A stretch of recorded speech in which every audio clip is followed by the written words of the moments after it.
Hi everyone, I'm Eric from the book blog lonesomereader.com. This is the first part of my September wrap-up of what I've read so far in September. I have to admit I'm going to be a bit giddy because I just came home from a party and I've had a few drinks, but it's been a very busy week for me, and this is the only time that I have to record this video, so I'm just a little bit giddy, which is a good word, I think. It's all this week I've been part of a Jean Rhys reading week where me and another book blogger called Jackie have organized this week all around the writer Jean Rhys, who published Wide Sargasso Sea and a string of novels in the 30s, and is a really fascinating, interesting writer. And in a couple of her novels, she describes her characters as being slightly giddy when they sort of lost control a bit. So yeah, I like that word, so I'm gonna stick with that. But this evening I was at a party for Granta Books, and it's very good timing because Granta Books, this week it was announced a novel they published called Do Not Say We Have Nothing by Madeleine Tien was shortlisted for the Booker Prize.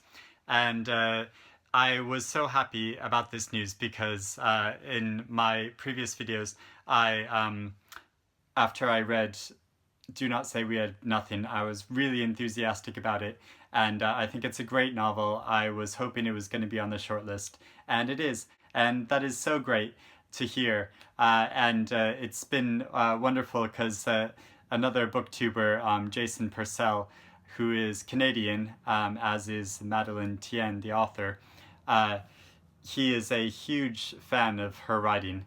And so he and I are the sort of self-designated like cheerleaders for Madeleine Tien's work, and we're hoping to see her all the way to becoming the winner of this year's Man Booker Prize for fiction. So we'll see how that goes. I have actually only read two novels on the shortlist, both Madeleine Tien's novel and Deborah Levy's novel, Hot Milk.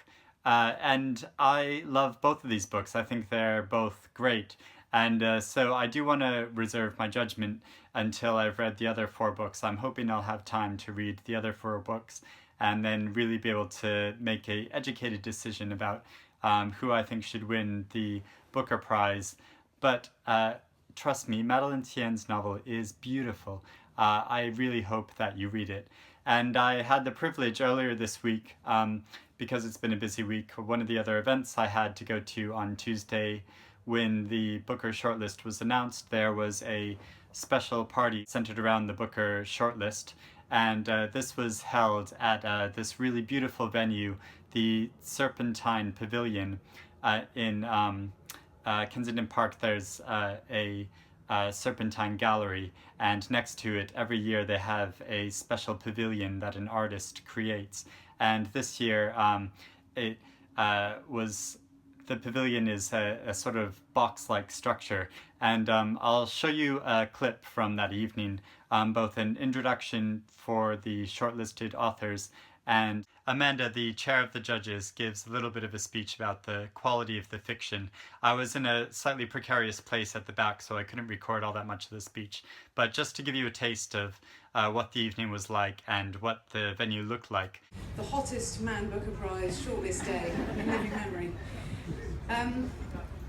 As you know, this party is designed to celebrate the novels shortlisted for the Man Booker Prize 2016. So first of all, please join me in congratulating Paul Beattie, author of The Sellout, Deborah Levy, author of Hot Milk, Graham McCrae Burnett, author of His Bloody Project, Atessa Moshfegh, who wrote Eileen, David Soloy, and All That Man Is, Madeleine Tien and her book Do Not Say We Have Nothing. And innovative spirit of our current fiction writers. Modern literary writing refuses to stand still or revel in nostalgia. It's constantly evolving, constantly reaching, constantly challenging. So that was a very fun party to go to, and it'll be very exciting to see in October who actually wins the prize. As I said, I'm hopefully going to read all of the shortlist, and we'll see who wins. But I just want to show you this other thing. I was very excited when I got home. I got in the mail this proof copy of a novel called The Transition by Luke Kennard, and he is a poet. This is his first novel, and it's being published by Fourth Estate. And I just thought it was so like creative and striking that this proof copy that was sent to me actually has my name on it. And I know it's a sort of like gimmick that they've done where they print the name of the people that they send it to, but I think that's quite cool. And I think this is a novel about a couple who sort of undergo this temporary therapy treatment to try to improve everything that they perceive as being wrong in their life. So I'm quite interested to read this and see what it's like. So that's just a fun thing. But now I want to get on to the books that I did actually read this month. The first book I read was actually on my birthday. It was my birthday at the beginning of the month. And I have this tradition where on my birthday every year, I read a book that I have been wanting to read for a long time, but haven't got around to for one reason or another, because, you know, obviously we always have so many books to read and there's not enough time. And so this has been a tradition of mine ever since I've been a teenager, actually, where I've taken the time on my birthday to say, block out a period of time and just read this book that I've always wanted to read. So this year, the novel that I picked to read, obviously it always has to be a short book because of time constraints, because I have work and I have a personal life, and so I can't devote the entire day to reading. I save a good few hours to read the book I want, so it has to be quite a short book. And the book I chose was Robert Seathaller's novel A Whole Life, and this was published by Picador last year, and a lot of people have been talking about it. There's been a lot of praise for it. It's a book in translation and from the German, and it's all about a man who lives in a small German town in the mountains, and it's a short novel, but it covers his entire life and just living in this small town, and which he never really moves away from. And he has all of the big life events. He meets somebody that he falls in love with and that he marries, and also because he's living in Germany through the 20th century, the World War II comes along, and he enlists and becomes a Nazi, but and not because of out of any political convictions, but because he's basically forced to, living in Germany at the time, and he goes to Russia, and is fairly quickly he's incarcerated and becomes a POW, and once the war finally finishes, he goes back to Germany, to his small town, and it's sort of like nothing ever changed for him personally. It's still his small little town, except industry has come along, and there's a big factory in the town that he works in, and tourism comes along. It becomes a sort of ski resort, and so it's interesting how it's all tightly focused through his perspective, and you get this sort of panoramic view of his life as he lives it through this small town, and everything is changing around him, but there's an essence to him which stays the same. And it's a very poignant novel to read, particularly on a birthday, when you naturally get a bit retrospective and think about your life choices. And because I was somebody who I was born and raised in a fairly small rural town, and I chose to leave that place. I could have stayed there. I have friends who have stayed there and have made a whole life for themselves there, and who are quite happy. And I think sometimes like that could have been me, but then I moved to London, and I have a wonderful life here in London, and I love living in this city. but you get to points where you think well, what would have happened if I had stayed in that small town and just and if that had just remained my whole world. So it raises a lot of these questions about life and choices in life and what's most important in our lives to make them fulfilling, that will make us most content with how we live our lives.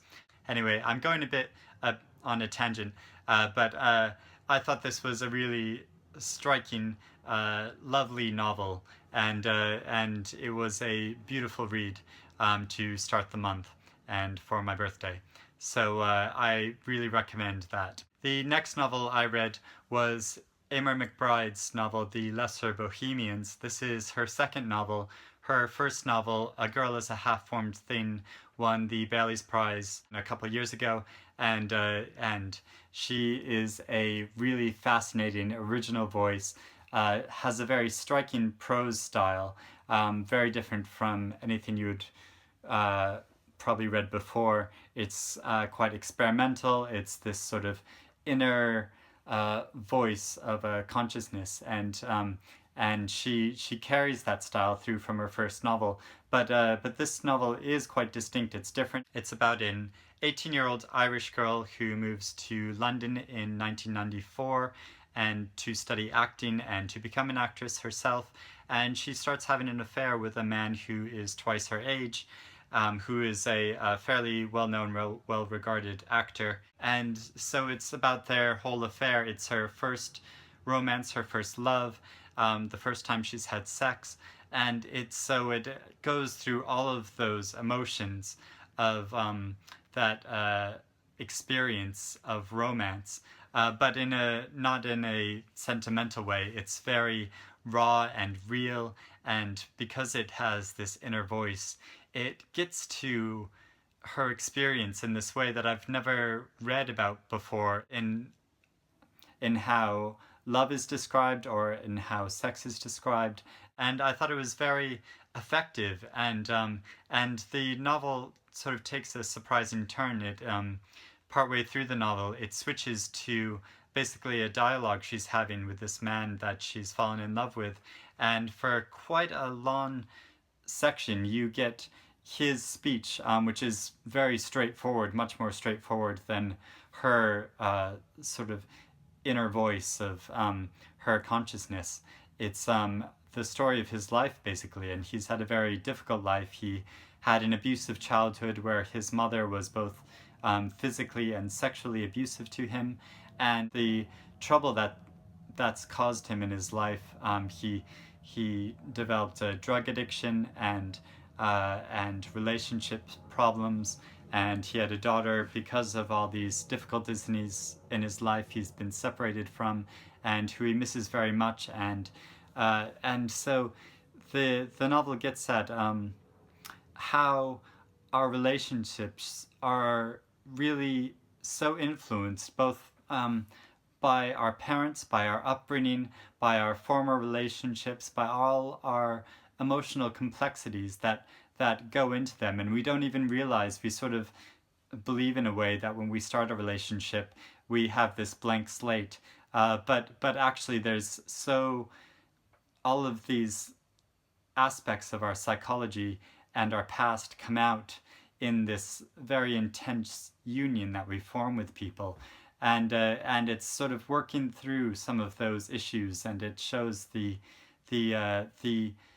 experience of that in a really moving way. And I thought this novel was just absolutely beautiful. It's a fascinating continuation and also a departure from her first novel, so I'd really highly recommend it. The next book I read is the novel Perfume River by Robert Olen Butler. This is a novel about two brothers who have been separated for most of their lives. It takes place in 2005, I think, and the brothers have been separated for almost 50 years. I think it's like 40-something years, like 47 years or something. And ever since the 70s, during the Vietnam War, the elder brother chose to enlist and to take a non-combat position in the war. So he worked sort of behind the scenes, but he did go to Vietnam, and he ended up becoming entangled in some difficult situations. I don't want to give anything away, but he developed a romance there, and also encountered a difficult situation. The resounding consequences of that, but also his younger brother, he took a much more passive stance, resisted the war, and decided, even though he was called up for duty, he decided instead to move to Canada, and he lived in a commune there with a woman in an open relationship, and so it's these two brothers who've taken very different paths in their lives, and they have to come together towards the end, because their father, who is very domineering, very masculine, who was very pro the Vietnam War and wanted both of his sons to go and fight, and he was sort of disappointed in both of them, and these differences, these conflicts that they had, really broke their family apart. And his father becomes very ill. He falls. He's elderly, and he breaks his hip, and so this situation arises where the brothers have to come back together after all of this time, and it's sort of sorting through their lives, their past, their memories of their past. Butler writes so well about memory and the way these memories intrude upon their present lives, the way they'll either embrace these memories and go through all of the emotions of them, or they'll deny them and force themselves not to think about them. And he writes about that so well. And another thing he writes about really well is relationships. And the elder brother, Robert, his long-term relationship with his wife, who he's been together ever since the 70s, because he met her. She was an anti-war protester, and they ended up getting together and staying together their whole lives, and so they've had this lifelong intimate relationship. And he gets so beautifully just the non-verbal dynamic of this relationship of these two people who share a bed together, share a home together, and the way they move around each other, can guess each other's moods and feelings even without speaking, and sort of the comfort of that, but also the detriment of that really there's not as much communication between them as there might ideally be. And also it shows the younger brother, his relationship that he has had with a woman for a long time, but they have an open relationship. And so it contrasts these different perspectives of approaches to relationships, how we live with other people, how we decide upon the rules of our relationships, and both the positive and negative consequences of those choices, and really how, no situation is ideal. Every relationship will have its complications, its difficulties, but also its joys, its pleasures. And so he really beautifully encompasses all of those different dynamics of relationships. So this is a really beautiful, well-written novel that I really enjoyed. And he's written quite a lot of novels, and I've only read some of his short stories before, so I'd be really intrigued to read more of his work. But Perfume River is really beautifully done. Finally, the last book I read is Jean Rhys's novel Wide Sargasso Sea. Like I mentioned early on, I'm part of organizing a Jean Rhys Reading Week, or Reading Rhys, hashtag Reading Rhys. If you want to look up, there's been a lot of discussion around her books, both on blogs, on Twitter, on Goodreads, and so I've been really happy to be a part of this, to generate a lot of discussion about this interesting writer's work, this great modernist writer who wrote a group of novels in the 30s, which have a lot of similar themes there. from the perspective of women who are slightly downtrodden. They have difficult lives where usually involving a lot of drink. They have relationship problems, so who are a bit adrift. This novel, Wide Sargasso Sea, she published many years later in the 1960s after having not published anything since the end of the 1930s. And she finally came back publishing this novel, which is a sort of prequel to the novel Jane Eyre by Charlotte Bronte, taking from that the famous mad woman in the attic character of Antoinette from Jane Eyre, who in Jane Eyre we don't know a lot about her except she came from the Caribbean and that she is mad and she's sort of sequestered in this stately hall and is a secret. And if you haven't read Jane Eyre, that all sort of ends in tragic consequences. And Jean Rhys picks up and explores this woman's life, giving her the full complexity that Bronte didn't give her. And she ties into it, though, so much of her own life, because Jean Rhys was born and raised in the island of Dominica, and she came to England when she was, I think, 16 or 17. And all throughout her novels, you can see this conflict and identity of her national identity. So this novel is really the summation of all of those ideas that she was working through in her early novels and brings them to the forefront because it allows her to go back to the Caribbean and paint what life was like and her own family's history. If you find out a bit about her family, you'll see how she sort of writes her own family's history into this book, but then also shows her criticism of colonial life, of English life. And it's a fascinating, striking novel, a really powerful story, and I found it such a joy to read this again. It's a tremendous novel on its own, but if you've read Jean Rhys's earlier work, you see certain themes and characters and tropes that she is replaying over and over and approaching from slightly different ways. And so reading this novel after having read some of her earlier work, rereading it again, I picked up on so much more, and yeah, I think it's sort of a shame in a way that this novel, it's very popular in university and English courses, in literature courses, because of its connection to Jane Eyre, and also because of Jean Rhys being a modernist writer and sort of fitting into a certain section of the English literary canon. But I think you get so much more out of this book if you understand more about Jean Rhys's life and about her major themes. So I definitely recommend reading both this and some of her earlier novels. I reread both the novel Voyage in the Dark and Good Morning Midnight, which are really striking, fascinating, funny. She has such a wonderful dark humor to her writing.